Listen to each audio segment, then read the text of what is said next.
because in life, your reason is actually your seasoning. Welcome to my world. Poetry is my world, and I'm proud to be here today.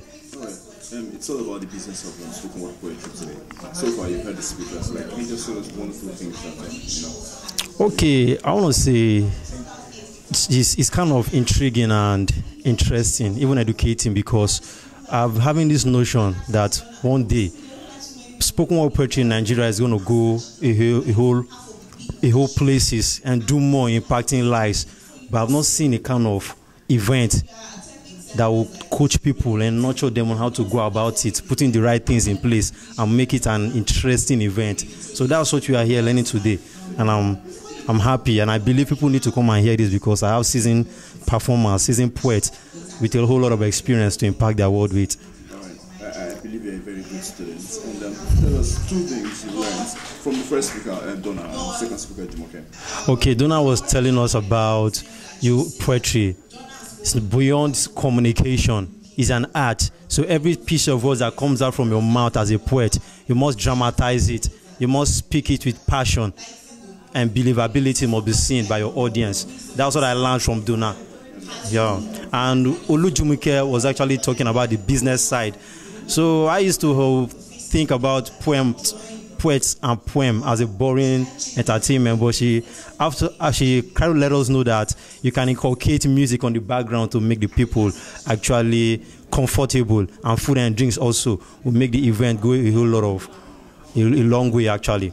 Yeah. Thank you very much. Page to say what I was talking about is from the page you have to choose your theme. Now when you choose a theme, you don't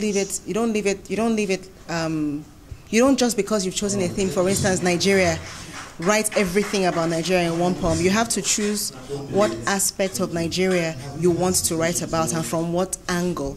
So for instance, the person we gave an exercise to, you saw the person who wrote something. He wrote from the perspective of unreliable leaders, the effects on a widow, right? But he wrote about it like the nation will be like a widow, or will know the sorrows of a widow where its leaders are unreliable. So it just by itself creates levels, and I was glad he did that because it means that he heard what I was saying.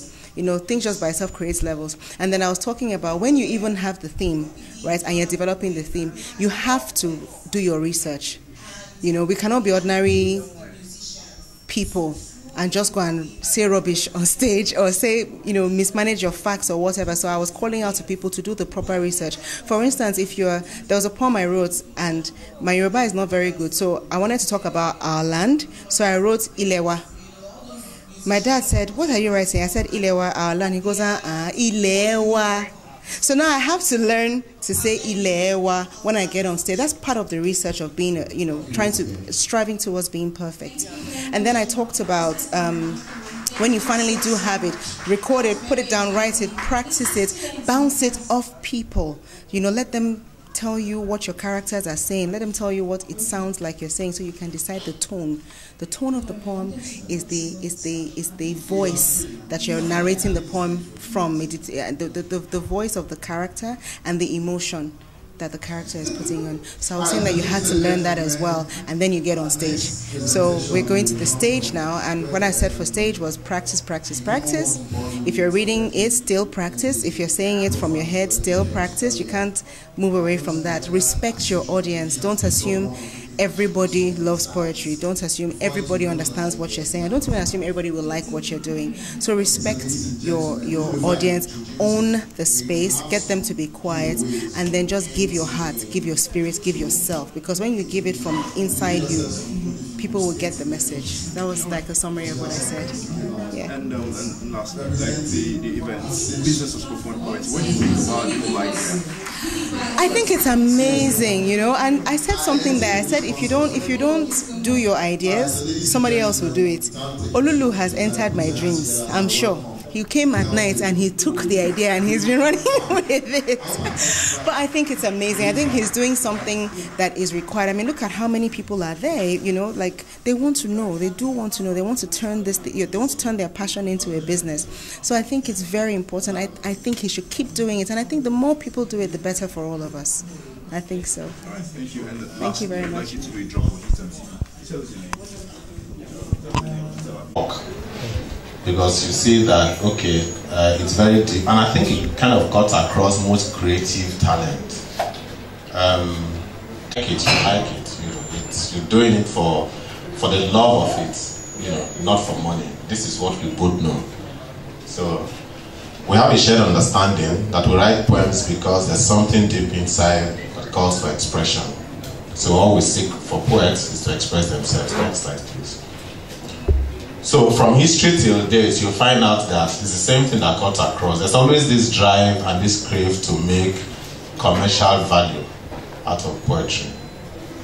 From 16th century, from the days of Shakespeare, there's a drive. Even though we know it's an art, but there's a drive, there's a silent drive to make commercial value out of it. The conflict has always been, should we just focus on making money or just pursuing the art? Which one should we stick with? From the ancient Greek poets also had to find creative ways to support themselves while writing poetry. I think that William Shakespeare was the only one that was able to make the first commercial break out of poetry. Another generation where the beat came into the picture, where the poet also is a performing art, either with a guitar or something else. So what you can start, but can this art pay the bills? Or can it at least take 5% of the bills? This drive has always been there. It did not start today. So for us today, I believe that we have more expanded opportunities. There are more events today, whether you're hosting your own independent event, or you're keying into Freedom Hall, or you are... When people start to do poetry, wanting to satisfy us, knowing the business side of the show, there will be an industry, everyone makes money, we're all happy, it will grow, it will become an industry employing people in the future. This is how great industries start, so I applaud the idea, it's a fantastic one. Alright then, I saw that you said a whole lot there. They had to yank you off because you didn't, I believe you didn't end. You didn't end your speech. So like, just summarize everything you said there. It's important to have a venue that supports your dream, so you're not paying, Freedom Hall has never paid for any venue. It's important to know your target audience, so you're not fishing in the big market and your event fails. Choosing your poets, comedians and musicians to suit the theme of your event is also very important. Having good vendors who help to market and sell the products that come out of your event is good. Having food and drinks, very important to any event. If not, people become hungry or they're not enjoying the service that is provided, they're walking out on you. Timing, venue, duration, very important, so that people stay till the end of your event and they can still network after instead of walking out on you. Okay, like you know a lot of poets, you know a lot of events, poet events. Like major pitfalls for you that you've noticed. Poetry can be a bit boring. The major pitfall at any poetry event is not having technical directors who know how to mix all the elements. So, for instance, I wanted to host Donna the poet, and I knew how deep she could be, and I knew that if you don't mix it with a bit of comedy, with music, people they'll be there, but you lose them. They'll be gisting. So the pitfall is not knowing how to mix the elements together within 3 hours of your event. So people go away with have had a good feeling. You go to some events and you're just gisting with your friends because maybe the poet that is up right now is really boring, and then you're waiting for the next poet. They just lose you. So organizing the event in such a way that all the elements go pam, and they're interesting. If you have somebody that is dull, you immediately put music that will, bring the people up again. This is a very important element that I've not found in most poetry events. but with your speech. With people like us. Most poets will not know that there are people like us in the industry because we're not doing poetry events yet. We're still doing the big events, the concerts, the awards, the product launches, and company anniversaries. But with the more poetry events that go well because they are organized by people who know like us, the more people will start to seek us out and we'll fill that gap. Soon that will come.